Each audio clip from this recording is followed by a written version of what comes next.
Welcome to Imagination Fun Time. I am your host, Brandon Devine. Hello, how are you folks today? It is, I don't even know what day it is. I've been losing track of time. Oh, it's Friday. Friday, March 8th. It is 5:20 p.m. We were at a brewery somewhere in Lowell, Arkansas. And I say we because I do have a guest with me. I'm continuing to try and learn how to talk to people because as an autistic person, I can barely talk to even myself, let alone people. So today I have a buddy of mine from the local comedy scene. Ladies and gentlemen, this is Bryce Rabano. Hey, how y'all doing today? All right, Bryce. Bryce and I met each other at local open mics doing comedy. Bryce, what do you think about the local comedy scene? Should we just talk some shit? Should we who should we talk shit on? See, that's the thing. I don't really like talking shit about people unless they're here. Fair enough. Talking behind people's backs never been really my big thing. If I'm going to talk crap on someone, I want to look them in the eyes and say it. That's a fair point.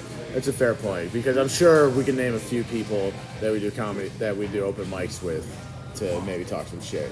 Even though they're all our friends, it just still would be fun and chaotic.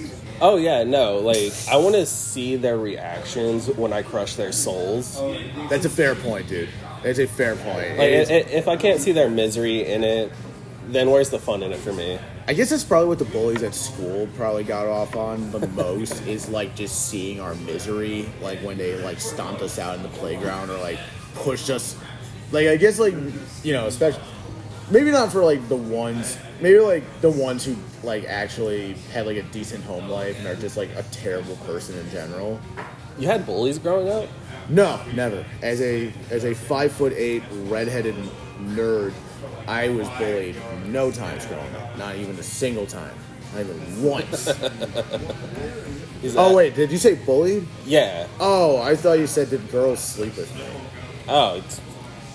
Again, not even once. Not even once in high school. Bullied every single day. Every day. But I also realized in time, through just growing up and looking back at myself, I would say to my therapist, like, 50% of the bullying was not deserved because some kids were just dicks, and then 50% I did deserve because I was just very obnoxious and like wanted attention and wanted people to like me and shit like that. So sometimes it wasn't like kids just being dicks. Sometimes it was like I would be so annoying, kids would just flip out on me. That's right. I mean, that's kind of where the autism kind of comes into play there. That's where, that would have been great to have known back in, like, the early 2000s about my autism, because it really would have helped me. I probably also wouldn't have been in, like, the special needs classes and probably not in public school, so I probably would have had, like, just completely different adventures. Mm-hmm. But you never know. You never know. Would you change things from the past? I don't know, maybe a few things. I could definitely think of a few things that would probably be best to change. I don't know, personally, like, I'm not a big fan of looking at the past and saying, if I could change something, would I? It's more of, like, all a learning experience, because if I would have changed something back then, I don't think I'd be doing comedy or anything now, you know? That's a fair point. What made you want to start doing comedy? That's a really good question. I mean, I've always loved it. You're how old? I'm 27. 27. All right. So you're only a few years younger than me. Yeah, a lot of people think I'm a lot younger than I am. Oh, no, dude. Most of my coworkers don't believe that I'm 30. I mean, when I shave, without the beard right now, like, I do look like straight up 20 years old or younger. And you know what they say keeps you young? Semen. I do like to jack off a lot. Lots of semen. You just gotta rub it. Like when they say you need to moisturize your skin, that's what they mean. You just gotta moisturize. No, I am pretty lonely, so that is one of my favorite activities.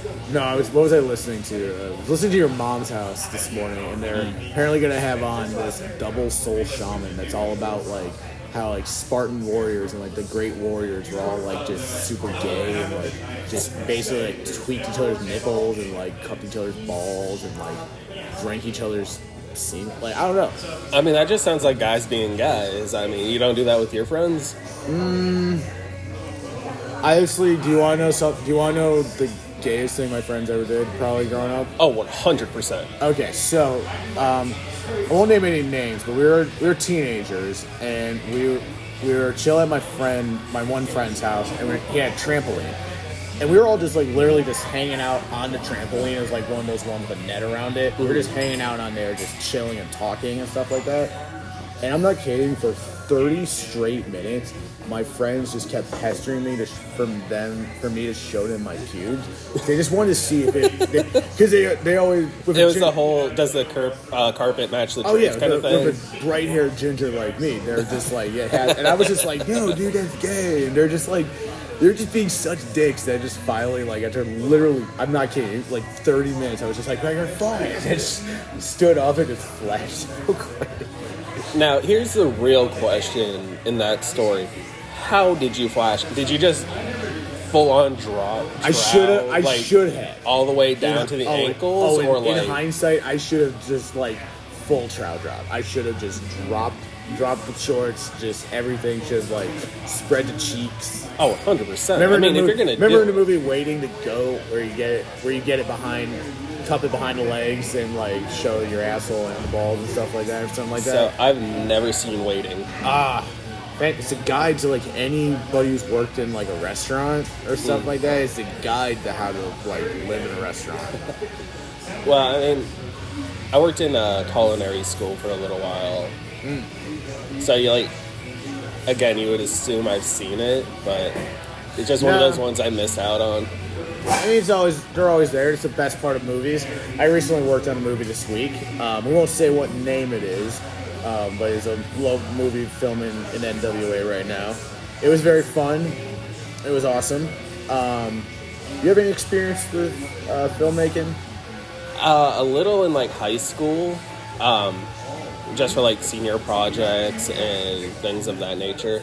I did speech and drama during high school. That's always fun. So it was all right.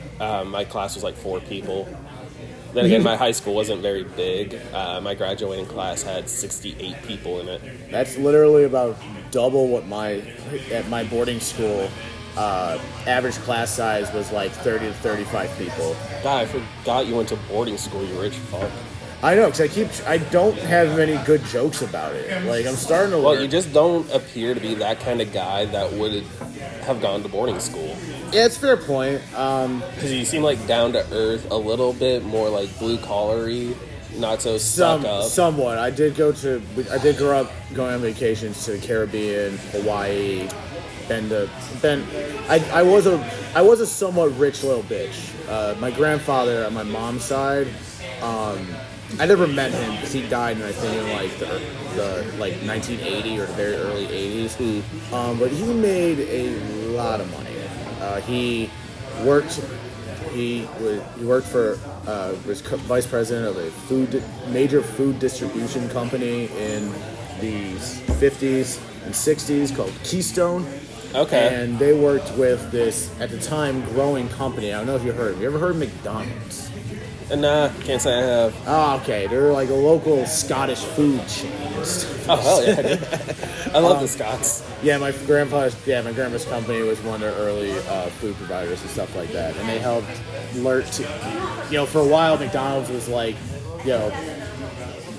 they would get fresh meat every day, and that's how to make a burger. And my grandpa was part of the team that helped develop how to freeze meat, properly preserve and freeze meat patties for McDonald's. Okay.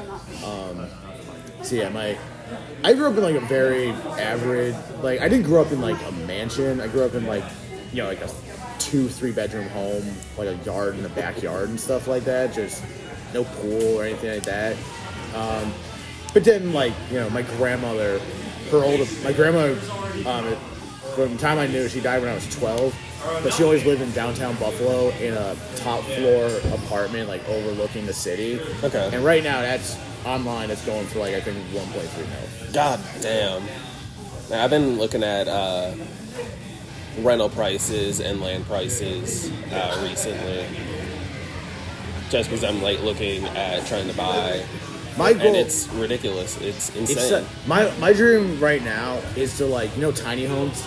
Yeah, Dude, because as of this point, I don't plan on getting married and I don't plan on having kids. I just want to live with me. But, like, I don't need, like, a whole big house. That's like fair. a small little, like, if I could have the dream, I'd have, like, the tiny home that's like the home, like, bedroom and kitchen and living room and stuff like that. And then I'd have like one of those, like, garages, like just some sort of big kind of garage where I could put like a gym and like a chill out area and like maybe a podcast studio or whatever, that kind of stuff. Yeah, But the just have, like, essentials. but just have like a little tiny plot of land, like this little tiny plot of land. There's like maybe some trees, enough to like that I can mow the lawn myself or shit like that. But just, you don't need much. I really don't want or need much. I mean, that's fair. I love that minimalist Spartan lifestyle myself. But man, I just like to entertain people. I like to have people over. I just like doing I'm the stuff. exact opposite. I want no one over. I literally want like a gun turret on the top of my house that, like, if I get like a motion detection of like anybody around my property, definitely a fence around the property, but like anybody is just gonna be like, they're going down, motherfucker. I mean, I could definitely help set that up. I know my way around these. The only people that would be allowed at my house if I had that tiny home little compound would be my mom, my dad, my brother, my step-parents, my step-siblings, friends, handful of friends, like comedian friends, handful of other friends, stuff like that, and famous film directors. That's fair. Because I do plan on inviting, colleagues like David Lynch and Martin Scorsese over for dinner. I just thought David Lynch because Dune is out. You going to see Dune? You saw it. Oh, yeah, it's fucking right. Did you like it? Oh, it was a great film. The only downside to it, Oh, boy. is that they had a lot of time skips. What do you mean? So, Because again, right now, I know nothing. I've not read any of the books. I've only seen, before seeing this movie, I only knew just like references from like different TV shows, and I saw like half of the David Lynch one on HBO years ago, and then like I just stopped watching it for some reason. It was fucking sick. It's sick as fuck. oh yeah, no, it was. But I'm definitely really like great just one of movie. those like newer Dune fans, and I do now have an interest in reading the books. Oh yeah, so it just had a lot of time skips, and the fact that an event would happen, and then it would just fast forward like a handful of years or months, and miss out on a lot of what was actually in the books during that time. Granted, it was mostly probably just all filler. Yeah, that's a thing with adapting a movie to film, to film or television, is you can't get everything in a book. It's just unless you want to make a fun. But no one's gonna sit through 5 hours. No people. Only the most hard. There's like certain movies out there that are like 4 hours long. Like I went to the movie theater when I was like 21 because they were replaying Gone with the Wind. Okay. The 1939 epic, and that was over 4 hours, and I sat through that whole fucking thing. Damn. And oh yeah, you mentioned that you said you had a teacher in high school that was in Dark Knight Rises. Yeah. During the scene where Bane went to the Pittsburgh Stadium. Yep. Because at that time I was living in Pennsylvania, Nice. about an hour or so away. I did the night that movie premiered. Regal Cinema was doing a triple feature where they played Batman Begins and The Dark Knight, and then immediately went into The Dark Knight Rises. Oh, that's cool. And I mean, that's a way to do it. I did that, and it was fucking sick. It was really cool. But that's the longest I've ever sat in like a single auditorium before. I did go out. I think it was like somewhere during the Dark Knight. I did go back out. I did sneak back out to my car to go do like bong rips or something like that. Yeah. because I didn't even buy snacks. Because I was just thinking, like, if I buy one snack, then I'm going to keep buying more snacks. So I just have to, like, sit here and suffer the whole movie. The whole 9 hours, like, no snacks.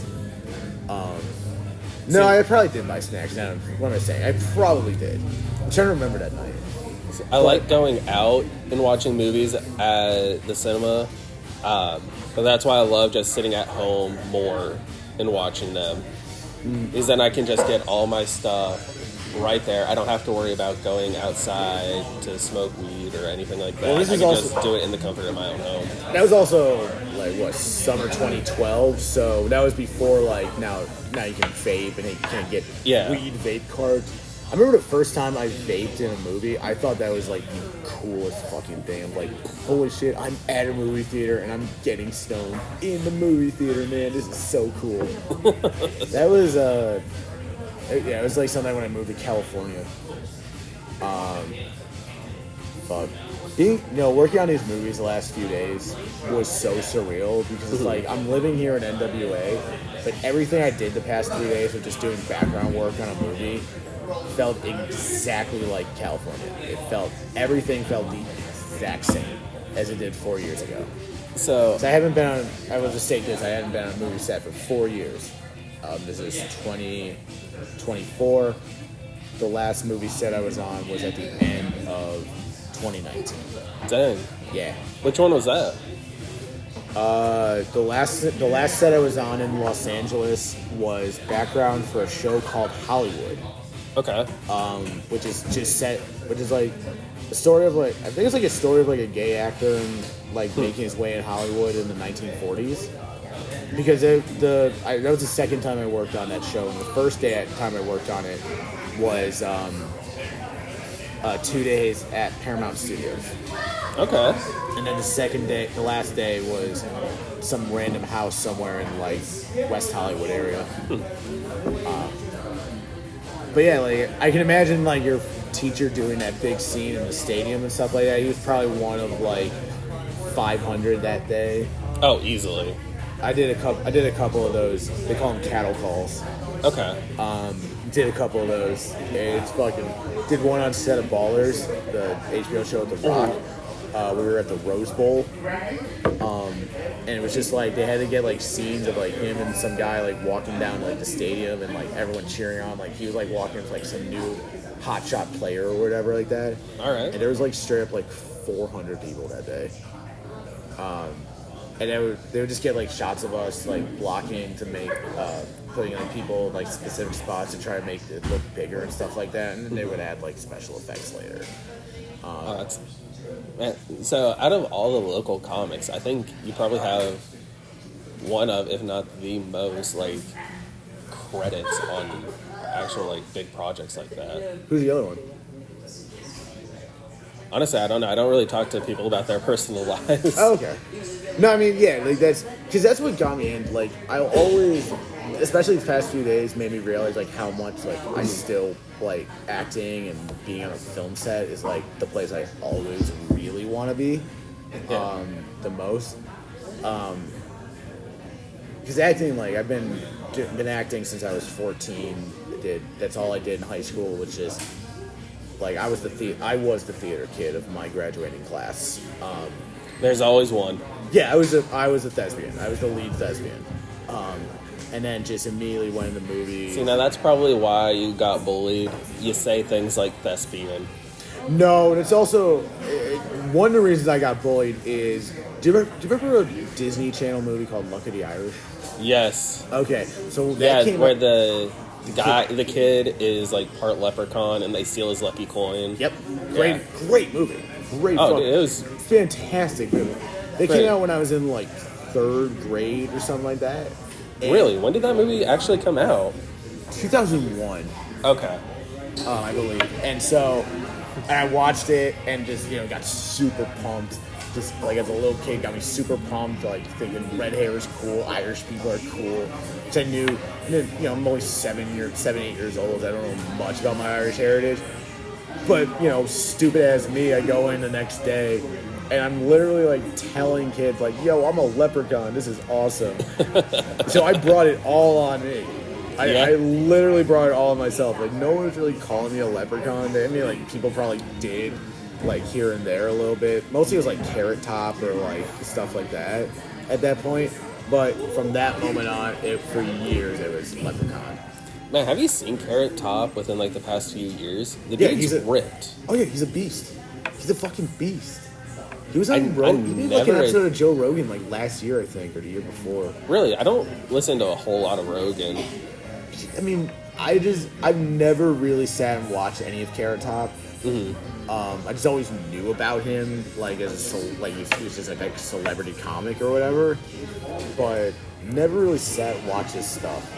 I feel like that's pretty fair. I don't know anyone that can genuinely say I've watched a full Carrot Top special or I've seen a Carrot Top special in general. And we're not saying that in a bad way. We're saying that, like, we just never sat and watched it. Like, it's like how people ask me, like, people are surprised that, like, I haven't seen, like, certain movies because people think, like, all I do is watch movies. Like, dude, there's, like, literally hundreds of thousands of movies out there. Like, I always just say to people, I like the movies I like. Mm-hmm. Like, I want to go home at tonight. After the podcast, I'm gonna go home. I want to rewatch a movie. I just purchased it on my Amazon called Breaking Away. You ever heard of it? No. And I want to watch that because there's a monologue in it that I want to do for an audition I'm gonna do next month in Berryville. All right. All the way out in Berryville, Arkansas. You ever been out to Berryville? No, I think the most, like, boony place in Arkansas I've been is out past Elkins. Never heard of Elkins either. Okay. It's like, Berryville's like past, like, it's like past Eureka. All right. And I guess I was like stating this for record, Eureka Springs is probably by far one of the coolest towns I've ever been to. I've been to all four parts of Great Britain. Been to England, Ireland, Scotland, and Wales. Eureka Springs still beats, like, so many of those places. It's so cool. Well, I mean, it's Great Britain. I mean, besides Scotland and Ireland, there's not really... There's Wales. Wales is apparently, like, the Alabama of Europe. Really? Now that's actually got me kind of interested. Because I heard somewhere, like, a joke about cousins fucking each other, and they're, like, Welsh cousins. And I'm just like, oh, is it because, like, Wales is just, like, such a, like, country kind of country? It's like I grew up in New York. Where'd you grow up? I was originally from Oklahoma, but I grew up in Pennsylvania for most of my life. Okay. I mean, like, I grew up, like, fully in New York, but outside Buffalo, the first 24 years of my life until I moved to California. The area I was from was very small. A lot of Amish people. Oh, yeah, dude, there's so many Amish people in Pennsylvania. Yeah, per capita has the largest population of Amish people in the entire U.S. Do you have any Amish blankets in your house? Somewhere, yeah. I've heard in Pennsylvania, like, so many people will have, like, Amish knickknacks or Amish, like, made goods or whatever and stuff like that. Well, they last. It's true, they really do. They're of really high quality and they last for freaking ever.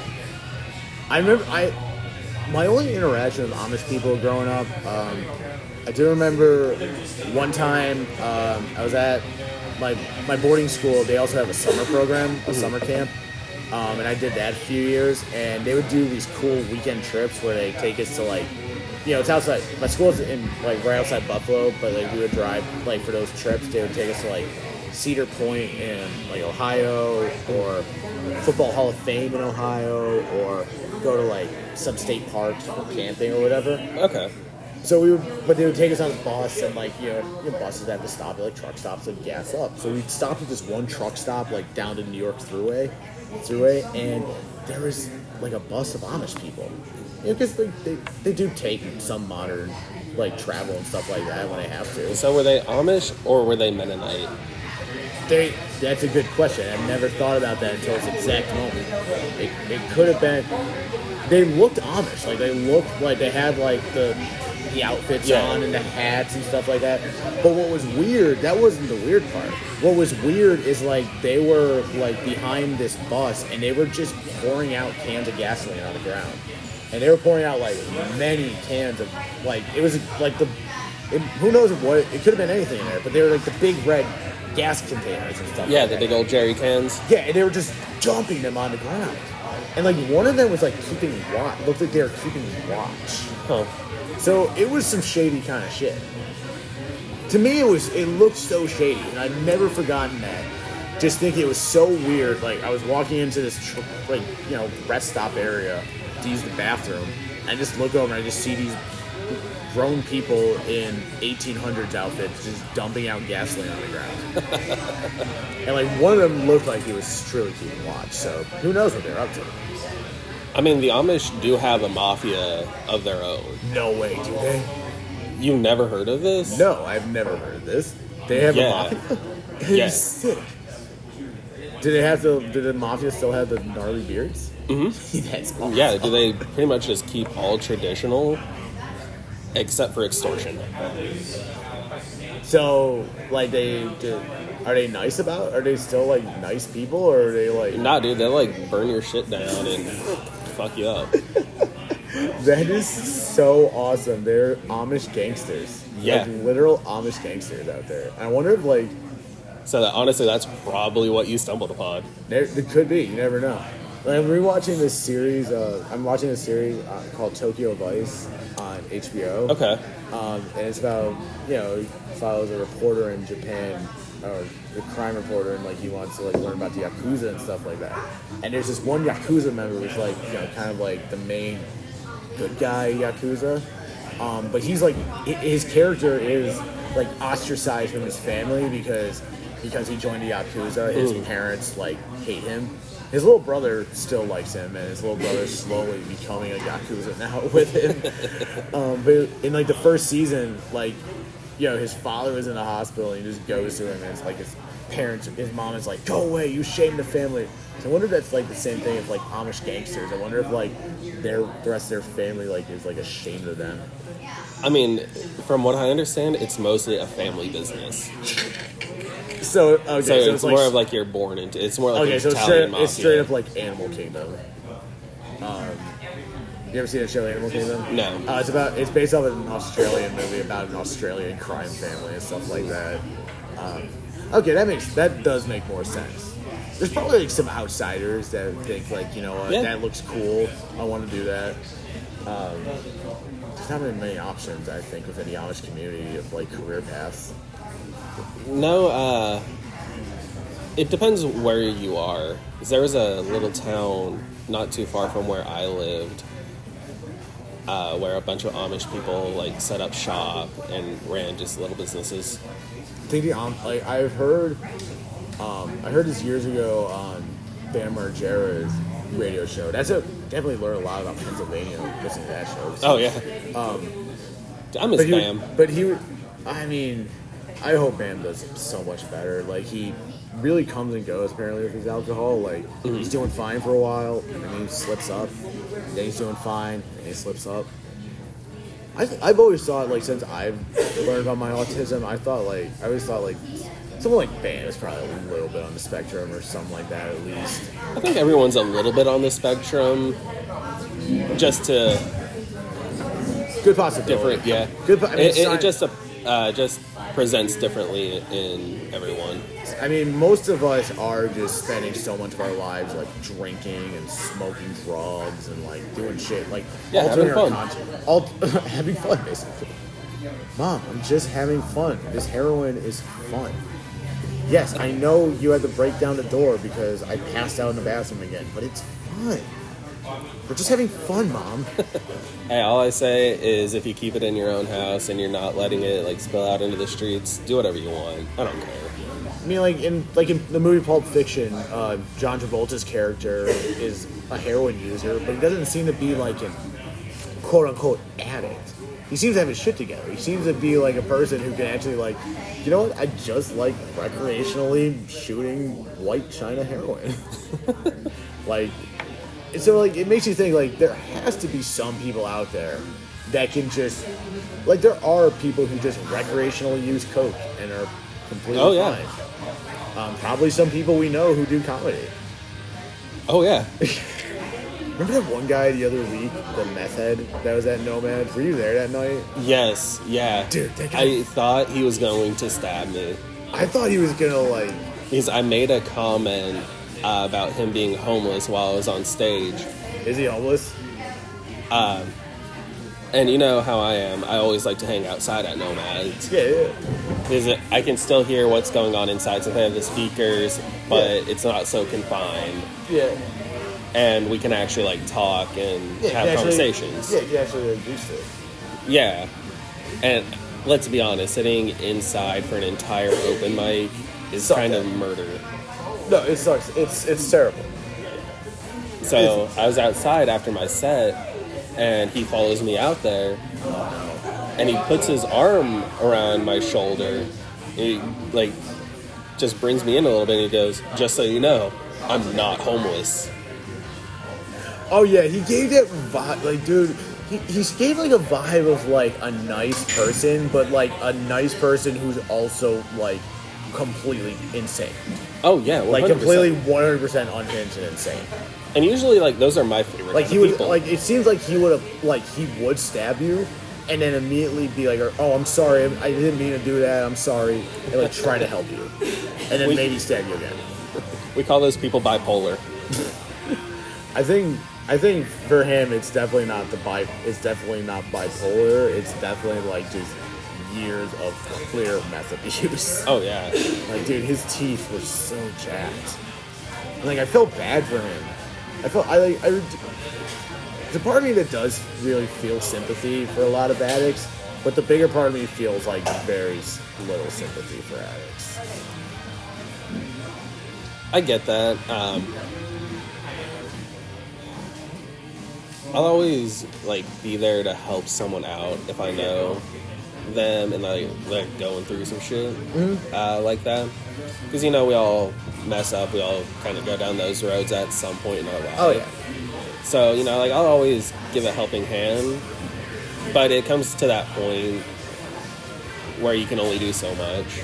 Like, I always heard, like, when I would listen to Radio Bam, and Bam would talk about, like, Novaks, like, heroin addiction, and they would talk about, like, how there's nothing you could do for an addict. I always thought, like, okay, if you need to wean a heroin addict off, you find, like a windowless room somewhere, and you literally lock them in, and you literally just feed them food through a slip for, like, 2 weeks, and shit like that. You give them 2 buckets, one for...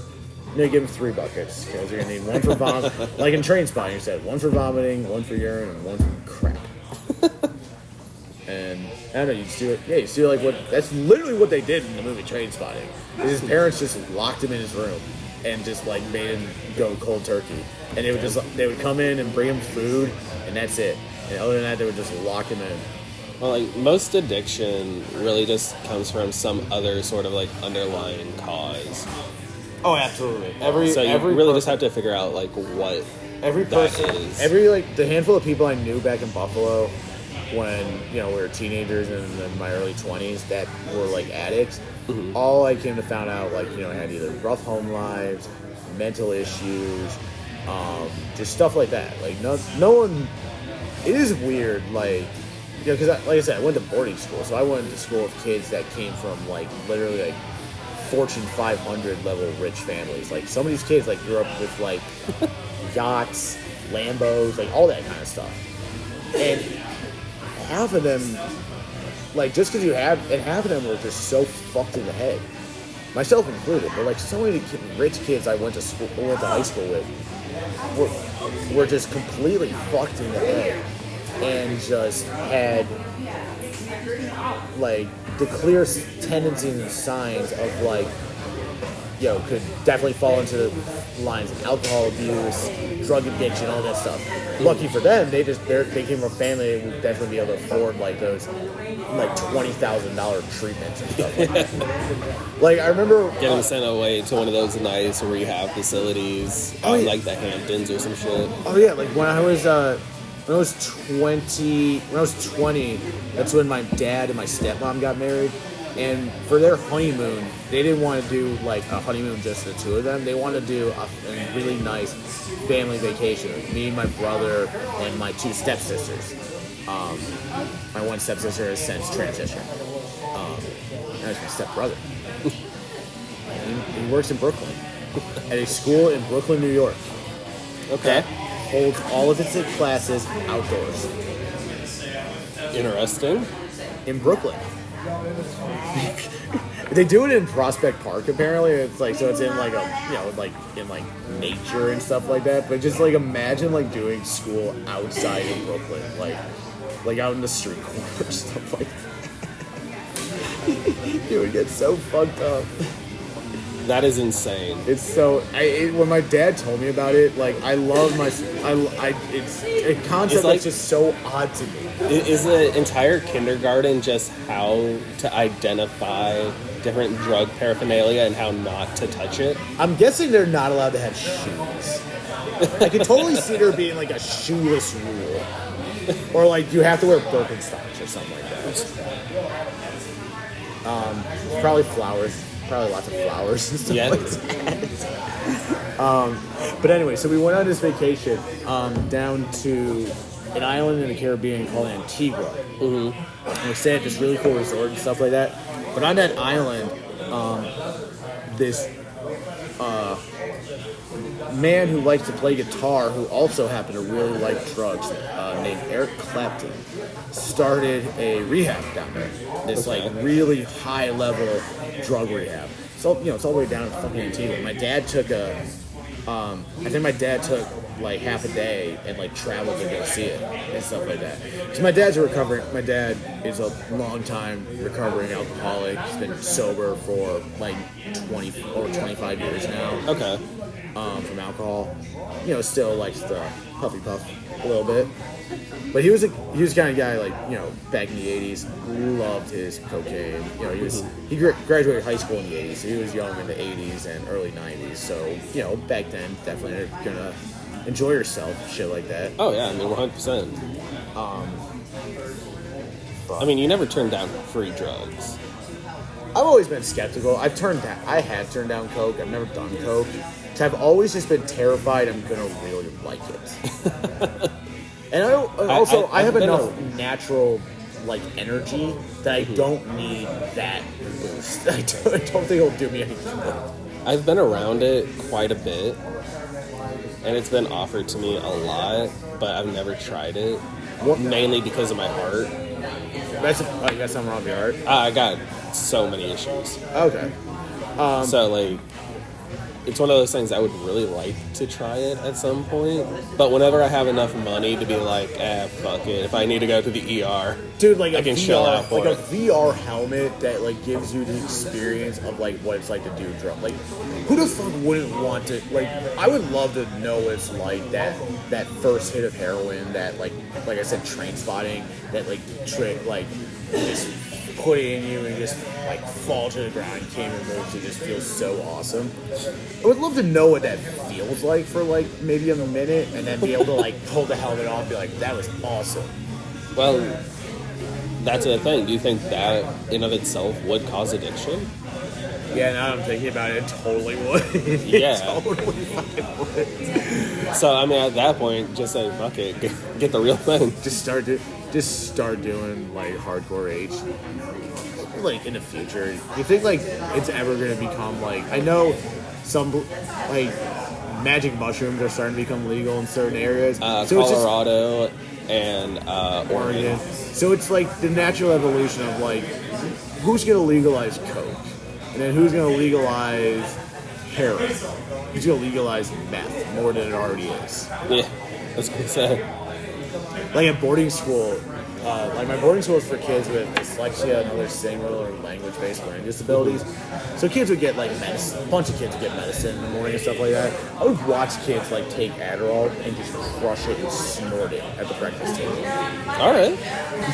So I've never seen anyone snort Adderall, but I think this was probably in like 8th or 9th grade at this point in time in just a computer class.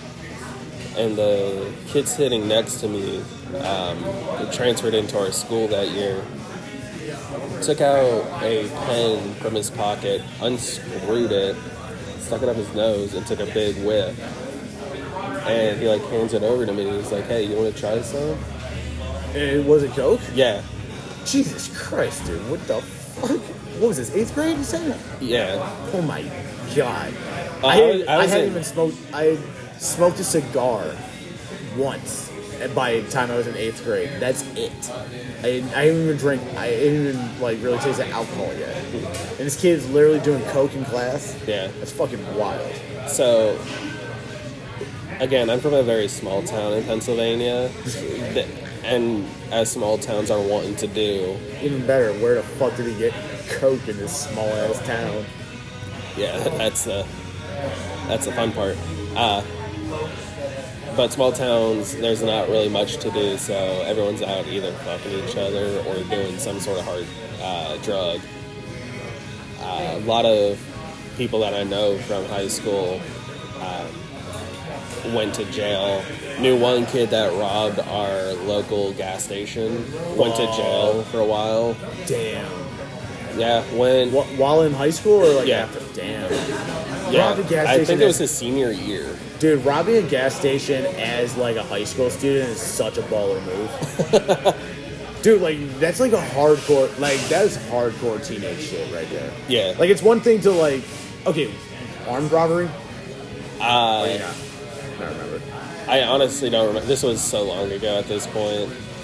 But I just remember, dude went to jail his senior year for it. Fuck. Okay, so it if he got locked up for it, it had to have been armed robbery and not just. Oh no, it was Oh, dude, that's insane. But I always hung out with all the druggies and sort of the ne'er-do-wells in my school.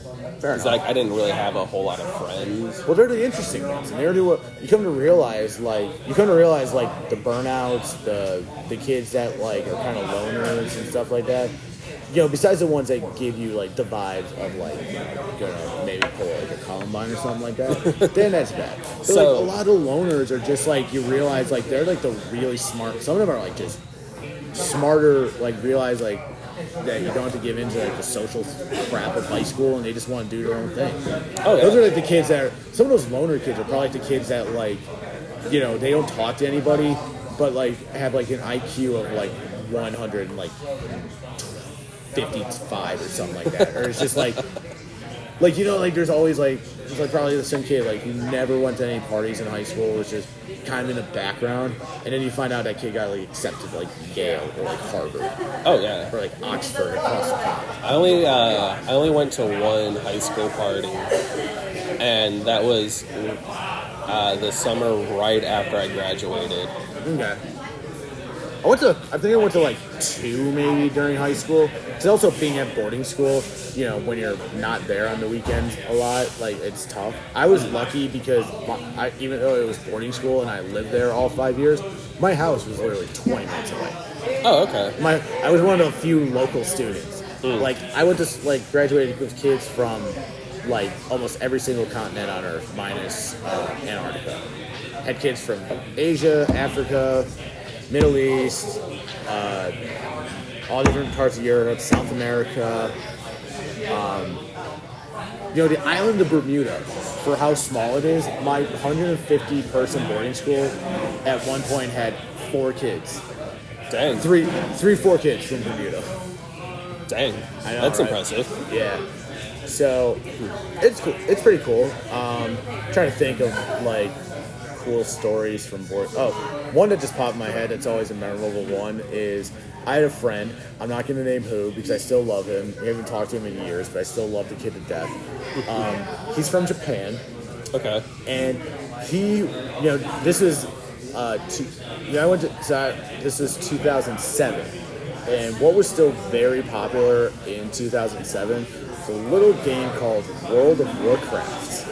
Yeah, I've played. You played a little bit? I'm familiar. Played a little bit in a while? Yeah. But he was so addicted to it. This kid This kid was like the kid in 9th grade who was so good at soccer that he was put on varsity. He was just an insane athlete. But like when he was back in his dorm, like back in his room, all he did was just play World of Warcraft. Like never slept, never did anything, just played World of Warcraft. So my boarding school, we went to school on Saturdays. So because of that, like it was like part of the school curriculum and stuff like that. We'd go to school half a day on Saturday. But the school got like a week break every 5 weeks. All right. So we'd be there for 5 weeks, get a week break. And I would take that deal. Yeah, so it would always be like, a week in October, and then Thanksgiving, and Christmas, then February break, and then spring break, and then it would be then after spring break would be the long stretch of like 8 weeks total like that, which is like, damn. Yeah, it's so insane. I mean, like for some kids, it was like I never felt that because I was always like, I just go home. Like I'm so close to my house, I never really felt it. I never really felt that kind of like long stretchness. But so like October break, my 9th grade year, my mom contacted my friend's parents in Japan and offered to like take him with us for the week. So we went on vacation to Washington D.C. and just did like 4 days of like touristy stuff in Washington. Seeing the monuments, seeing museums, all that kind of stuff. So anytime like we weren't doing that, like we were just back in the hotel, he was just playing World of Warcraft. That's awesome. So my mom and I, we stayed in this like kind of suite room, like a suite kind of room at the hotel, like kitchen and like master bedroom and stuff like that. Yeah. So my mom and I slept in the master bedroom. She had one bed, I had the other bed, and my friend slept out on the bed in the couch bed in the living room. My mom left her purse out there. She didn't think anything of it. My friend went to my mom's purse, took her credit card, and charged like $400 to her credit card to buy stuff for his World of Warcraft account. Like, cause you could buy stuff in the game with like real life money. Yeah, he did that with my mom's credit card without her asking. I think one of the most interesting things about WoW is how the currency system in that is more valuable than some real life countries' currencies. That's insane. Yeah, that's fucking insane, dude. So she was not happy. Because my mom she checks all of her statements all the time and is like knows everything. It's just very like that kind of a charge. She's gonna like no way in hell she was not gonna notice that. Not even a chance. Not even a little tiny chance. But he was not. That was in October. He was not allowed at my house until the very last week of school. When she offered his parents like, yeah, he can stay with us for like a day or two until his plane to get back home. At that point, like she wasn't like, my mom forgave. Like she was still probably upset and peeved, but like teenagers do dumb shit. Yeah, did your mom ever get paid back? Oh yeah, I guarantee his parents probably like wired my mom some money or stuff like that.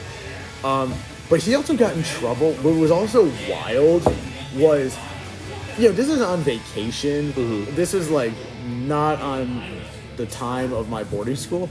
He got punished at school for it. Like the school punished him for it.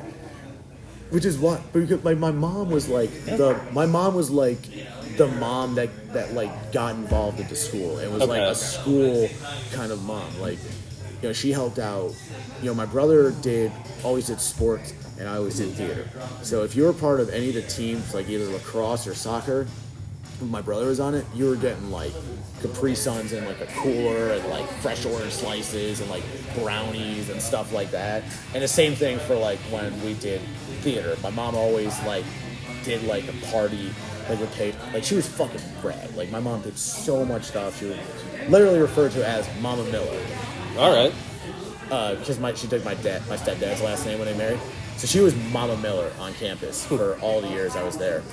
So I think it's because he fucked over Mama Miller that like the school punished him.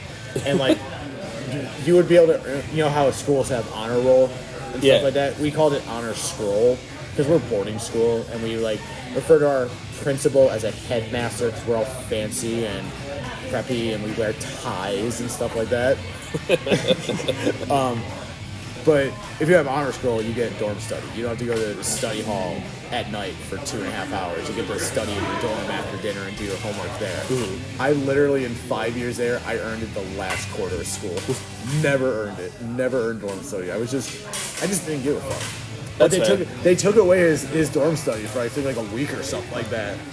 And I remember like seeing him after my mom told me about it, because she didn't tell me about it until like, I don't even think she found out really until like break was basically over. But like she didn't tell me until like we were back at school, and I saw him in the hallway, and he just looked at me with like these sad eyes and like, Brandon, I'm so sorry. I'm so sorry I did that to your mom. And I remember just looking at him being like, it was literally like looking at an addict being like, why? Like, is it this important to you? I mean, I got into WoW not too long ago.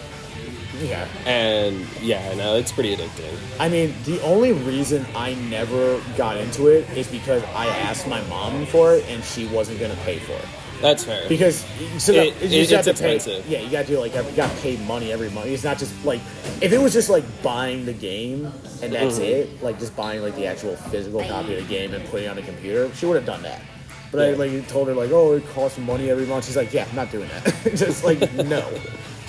Well, I know you can get the free just base trial of it, and then now they have the paid subscription as well. So they have the two. I don't know. It was fun. I don't play a whole lot of games anymore. Me neither. I've never been, even though I have a Zelda tattoo, because I was talking to people on the set of this movie. For me, Zelda, Ocarina of Time, that's what sparked, I tell my therapist this, that's what sparked my imagination as a child. That made me realize, like, oh, you can do creative things in life and, like, tell stories and, like, be a performer and stuff like that. All from playing that fucking game. It's a great game. I still have it. Best game ever. Best, hands down, best video game of all time. Still have it for my 64. But yeah, I never got like super into a lot of into like hardcore gaming and stuff like that. Like, I don't think I've ever played like live video games, like where you're like have like the headset or like just. Okay. I remember being at my friend's house though, like way back in the day, like 07, 08, when that was like first becoming a thing. Oh yeah, man, you get the LAN parties going, and you just hear like 12-year-olds saying like the most racist things ever. Those were the days. Those were the days. Those were the days of hearing clearly white 12-year-old kids like dropping hardcore N-bombs on Xbox Live. It was such a fucked up. They still do. It was such a fucked up, lawless time. But I feel like now they definitely can get more, like, I feel like back then, like, they couldn't, like, monitor your account or stuff like that. I feel like nowadays, they gotta have, like, technology or, like, AI or something in there being like, if you say something racist or, like, super fucked up, like, on the live chat or something, like, they suspend your account or something like that, or they get... Yeah, no, unless someone was a bitch back in those days, you want to get reported. Yeah, no, like but nowadays, they do monitor, like, voice channels and things of that nature, so you can get retroactively banned. Like, remember on Facebook, like, 12 or now even almost, like, 15 years ago, when, like, you could straight up call, like, your friend, like, any name or whatever and be like, I'm gonna come to your house and, like, fucking kill you or whatever, or, like, just, like, clearly stuff that you're joking about and stuff like that, and you wouldn't automatically get, like, flagged by, like, by Facebook. Or one of my favorite tweets, I don't know if this was real or not, but the guy in it was just like, man, I remember 12 years ago on Twitter, I showed people how to make crack in their microwave. Now I can't even call a fat bitch fat. I'm just sitting there like... Now that also brings up a great question. Is it easy to make crack in the microwave? I don't know, but I'm curious. Actually, now that I think about it, I saw that if you go to the episode of Drugs, Inc., Great series. There's an episode where it was set in Jamaica and stuff like that. There's a guy in Jamaica making crack in the microwave. Oh, hell yeah, dude. Dude, that's gnarly. Who does, like, is crack still a big thing? I would assume so. That's a good question. Like, I don't currently know really many addicts, but like the only addicts I've met here in Arkansas since I moved here have been either former or current meth addicts. Yeah, that's a big one around here. I did have an uncle though who was a crackhead, like an actual crackhead, and it destroyed his relationship with his kids, destroyed relationship with his parents, my grandparents, and stuff like that. It sucked, and I loved him. He's sadly dead, but like he literally, it was always weird. Like when you say like, so I feel like the term crackhead is like such a like a broad term for just like a junkie or whatever. Mm-hmm. But like no, my uncle like literally smoked crack. No, I've definitely known my fair share of addicts. Actually, I didn't. One of my last jobs, one of the guys was a recovering crack addict. Definitely knew a lot of people that didn't know. Still know a lot of people that do coke. To wrap up the podcast, I'll tell you about one kid I knew from back home in Buffalo. He was a kid, I knew him when he was like 14, and he was like that kid, like hardcore emo kid wearing trip pants and like dark eyeliner and stuff like that. But then he, phased out of that and grew up to really like coke. And he tried garaging a house in my neighborhood. And my neighborhood, well, like the part of the neighborhood he was at was like close to the woods. Well, actually, my whole neighborhood was close to the woods. But the woods in my neighborhood like stretched probably like maybe 2 miles or stuff to the other side when it comes out like even richer neighborhood and stuff like that.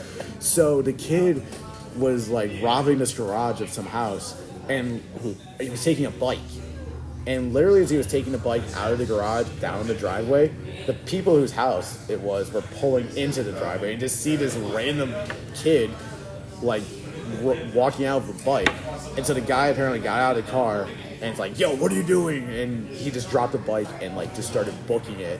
And the guy like got in the truck and ran after him, and the kid managed to book it to the woods, and the guy just called the cops and like said like he went to the woods here, and like the cops knew like exactly where he was going. So the woods only lead to like one.